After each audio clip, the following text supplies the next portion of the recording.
ततो युद्धः परिश्रान्तं समरे चिन्तया स्थितं रावणं चाग्रतो दृष्ट्वा युद्धाय समुपस्थितम् आदित्याय नमः आदित्याय नमः।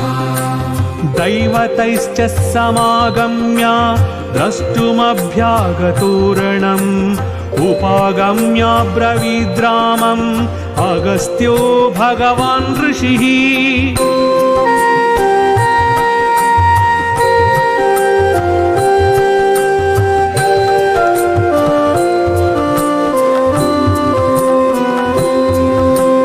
राम राम महाबाहु शृणु गुह्यं सनातनं येन सर्वानरीन् वत्स समरे विजयिष्यसि।